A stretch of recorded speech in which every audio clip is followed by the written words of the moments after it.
You see, one of the greatest confusions we face today, especially among women who want to be good, sincere, and nurturing, is the inability to distinguish between softness and weakness.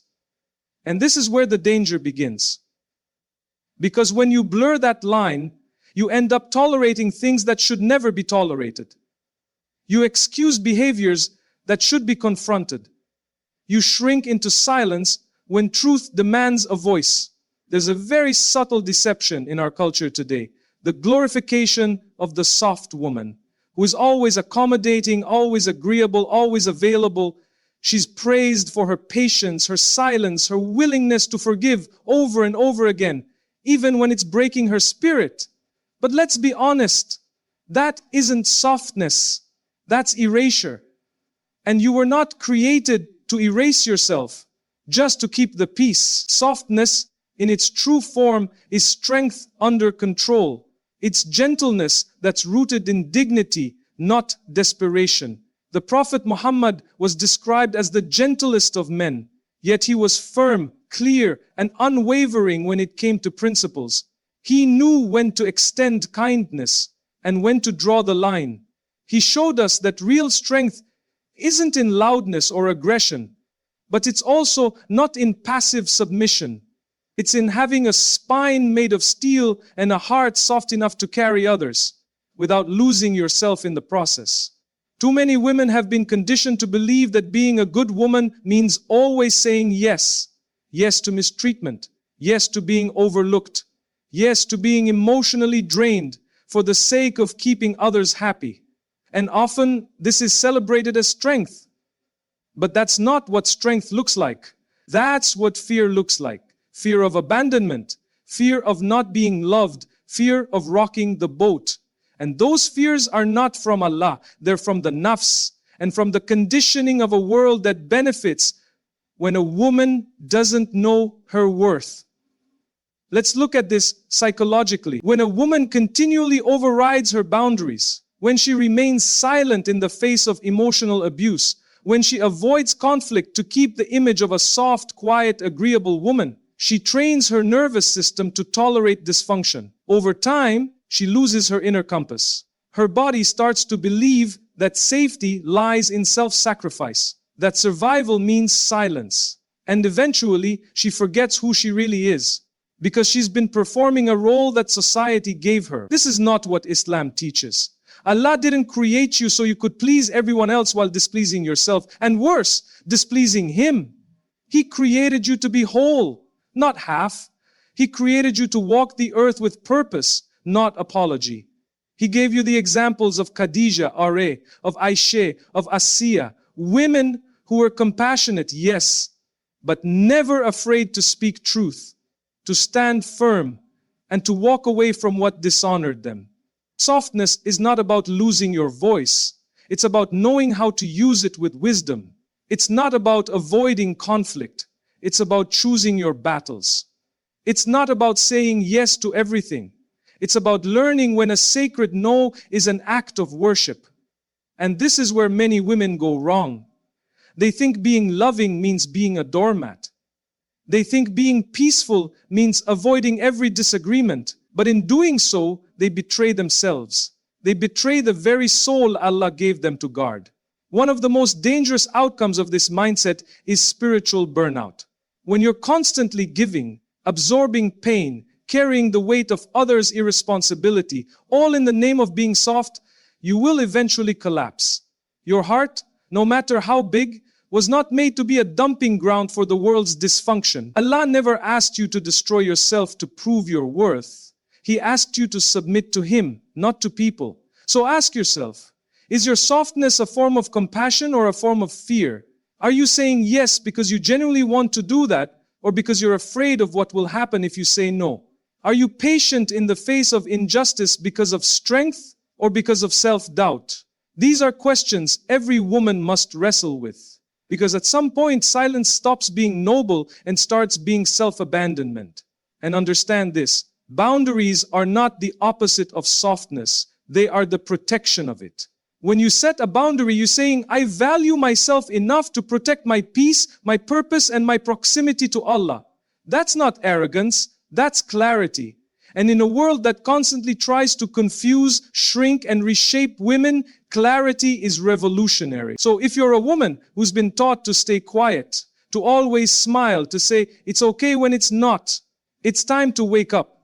Your softness should be your strength, not your sentence. Be the woman who can be gentle with others without being harsh with herself. Be the woman who can forgive, but also walk away when dignity demands it. Be the woman who is soft in heart, but solid in faith. Because softness without strength will break you. But strength, wrapped in softness, that is what will build you. And maybe, just maybe, the first step to reclaiming your power is to stop being the kind of soft that hurts you. Let's talk about emotional strength, real, lasting, inner resilience. Because a lot of women today have been taught that breaking down, falling apart, and constantly depending on others for emotional survival is somehow normal. That crying every night and calling it sensitivity is a virtue. That overthinking, overanalyzing, and overgiving are signs of being deeply compassionate. But we need to start being honest. Much of what is praised as emotional softness is actually emotional fragility. And fragility is not from strength. It's from imbalance. A woman who cannot regulate her emotions, who collapses under pressure, who lets every criticism shake her identity, is not soft. She is unanchored. And when a soul is unanchored, it gets tossed by every wave. One moment you're confident, the next you're doubting yourself. One word from someone, one look, one rejection, and suddenly your whole world feels unstable. That's not who you were meant to be. That's not how Allah created you. You were created with a qalb, a heart that was designed to bend, not break. Islam doesn't ask you to suppress your emotions, but it also doesn't allow you to be ruled by them. The Quran constantly speaks to the heart and the intellect, because true balance is when your emotions are guided by wisdom, not consumed by impulse. This is what emotional fortitude means. It means being able to feel without drowning. It means facing heartbreak without losing your identity. It means being compassionate without becoming a casualty of your own kindness. But here's the reality. Emotional strength is not something that appears out of thin air. It must be cultivated. It's a discipline. And just like physical strength comes from training your body, emotional resilience comes from training your mind and soul. You have to learn how to sit with discomfort, how to respond rather than react, how to hold yourself through the storm instead of begging someone else to hold you together every time you fall apart. And this doesn't make you cold. It makes you capable. It doesn't mean you don't cry. It means your tears don't drown your direction. It means you cry before Allah, not before people who exploit your vulnerability. That's the difference between a woman who's emotionally grounded and a woman who's emotionally dependent. One finds healing through faith, the other keeps searching for someone to save her. Think about this. Every time you run from pain, you train your mind to fear discomfort. And when you fear discomfort, you become a slave to your emotions. You fear rejection, so you overplease. You fear confrontation, so you silence your truth. You fear loneliness, so you attach to people who don't value you. And all of it feels normal, because it's wrapped in the language of softness. But that's not softness. That's emotional instability dressed up in poetic language. Islam teaches you to feel deeply, but act wisely. The Prophet experienced immense sorrow. He grieved. He cried. But never once did he allow grief to turn into despair. That's the line we must learn to draw. Because when your emotions are not filtered through the lens of faith, they become dangerous. They guide your choices. They define your worth. They distort your perception of reality. You see, emotional fortitude doesn't mean you don't get hurt. It means you no longer build your identity around your pain. It means you don't keep replaying the wound, hoping someone will come and fix it for you. You take it to Allah. You process it, and then you rise. You walk forward not because it doesn't hurt, but because you know who is walking with you. And this is why dua, dhikr, and salah are not just rituals. They're tools. They realign your emotional state with divine wisdom. They anchor your heart to something greater than mood swings, disappointments, or societal pressure. They remind you that your peace doesn't depend on people. It depends on your connection with the one who never fails. So when the world calls you too emotional, let it go. But when your own heart becomes a battlefield that you don't know how to manage, that's where the real work begins. Emotional strength is learning how to carry yourself through darkness, knowing that light is not found in comfort, it's found in conviction. It's time to stop glorifying fragility. You are not created to crumble every time life gets heavy.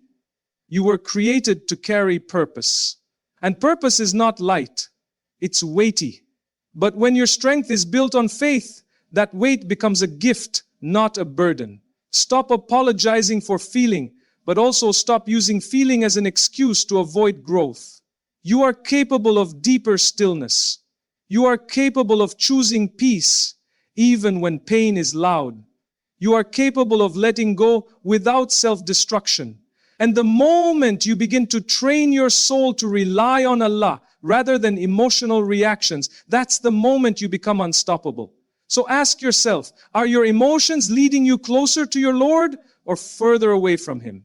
Are you reacting out of old wounds or responding from a place of inner wisdom? Are you surviving or are you finally learning to live?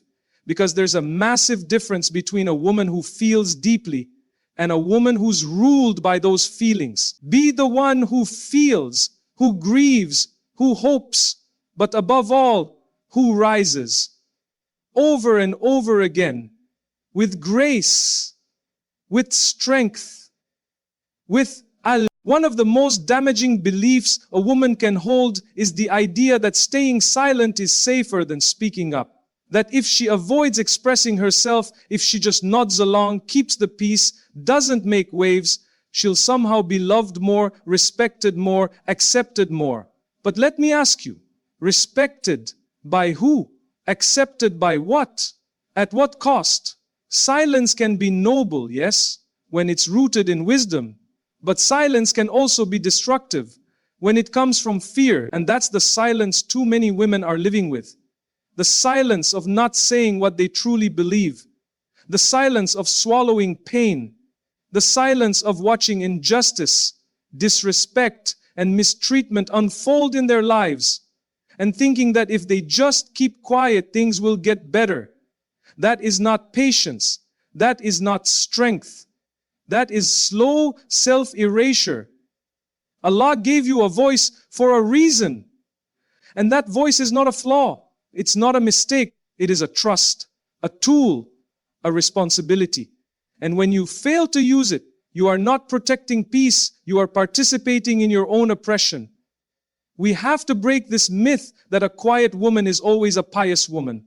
Some of the most courageous women in Islamic history spoke. Aisha was not silent. She was intellectually fierce. She narrated more hadiths than most male. She debated scholars. She spoke truth even when it was uncomfortable. Kaula bint Labah, Araid, confronted the Prophet about the injustice of her husband's words, and Allah revealed verses in the Quran in her defense. These women were not quiet in the face of wrong. They didn't lower their gaze when their dignity was under attack. They raised their voices, firmly, respectfully, but fearlessly. This isn't about arrogance, it's about amanya, trust. You were given insight, intuition, conscience. And when something is wrong, your silence doesn't make it right. Too many women are conditioned to be agreeable at all costs, to choose peace over truth. But let's be clear, peace that's built on lies, on suppression, on swallowing your voice, that's not peace. That's pretense. And eventually, that kind of silence turns into resentment, bitterness, and spiritual exhaustion. You can't keep abandoning yourself and expect your soul to thrive. There's this idea that being low maintenance makes you lovable. that the less you ask for, the more you're valued. But that's false. If your needs can't be spoken, if your beliefs must be hidden, if your values must be diluted just to stay in someone's good books, then you are not being loved. You are being tolerated. He created you to stand in dignity. There's also a psychological cost to this kind of silence. When you repeatedly hold back your truth, your body starts to register that silence as safety. You convince yourself, if I speak, I'll lose them. If I set boundaries, they'll leave. If I disagree, I'll be judged. So you keep quiet. But inside, the tension builds. And the longer you suppress your voice, the more disconnected you become from your authentic self.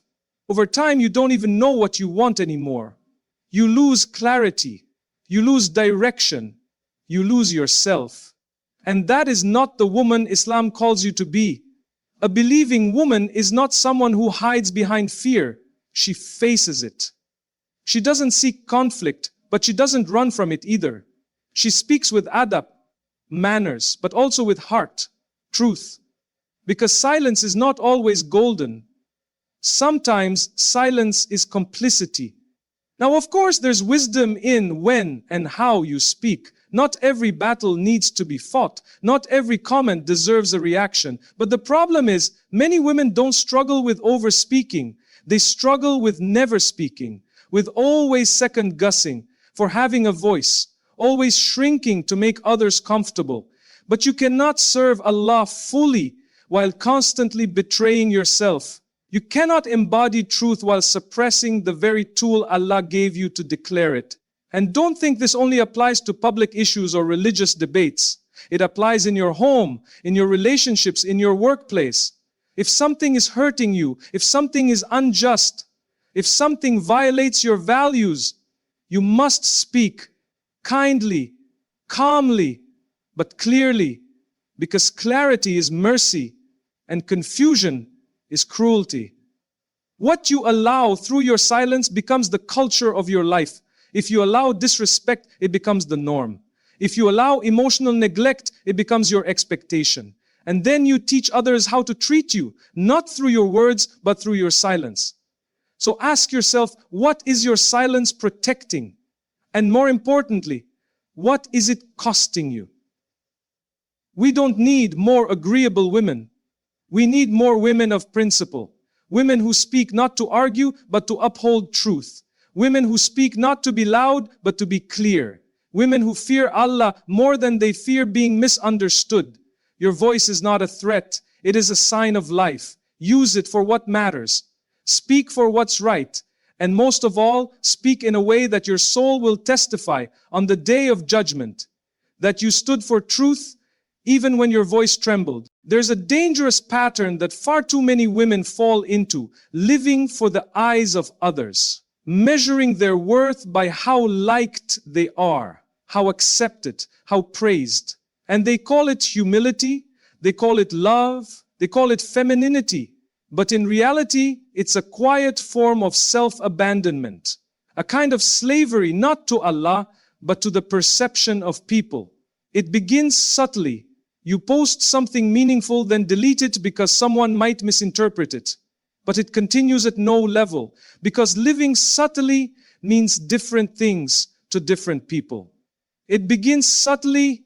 You post something meaningful, then delete it because someone might misinterpret it. You hold back your opinion, even when it's right, because it might upset someone. You start altering the way you speak, dress, think, even feel, not because you believe in those changes, but because someone else might not approve. And over time, this becomes your default setting. You become so used to reading the room that you stop reading your own soul.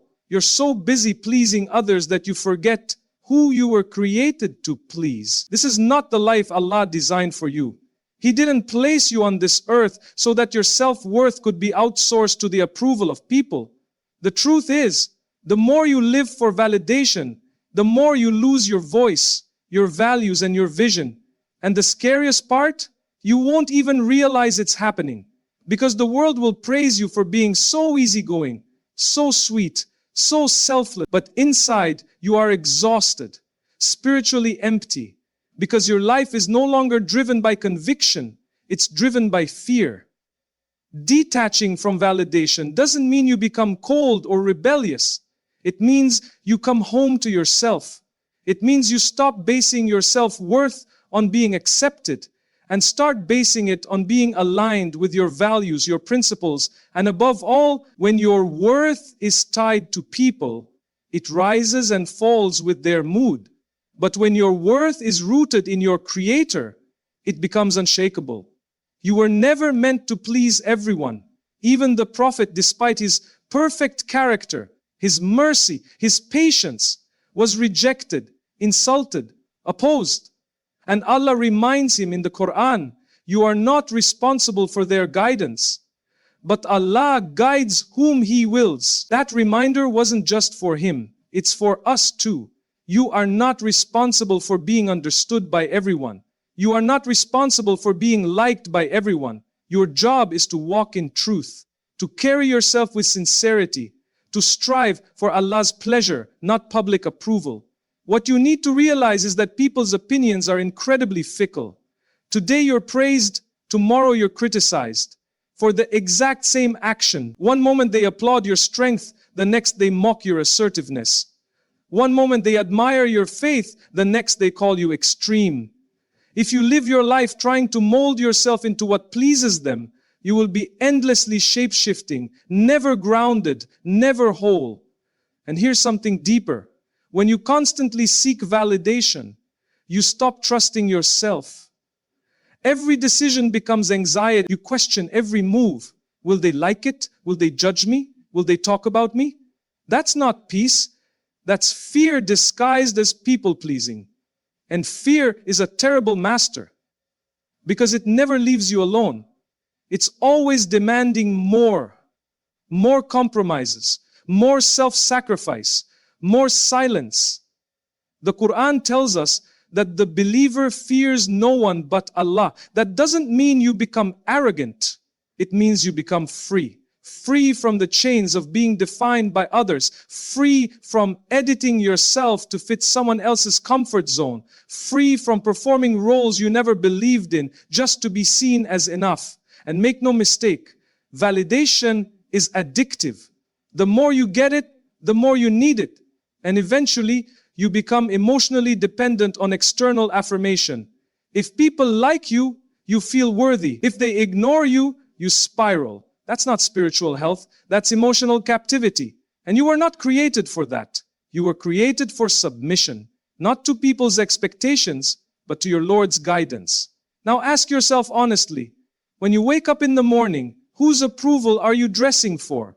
When you speak, whose acceptance are you seeking?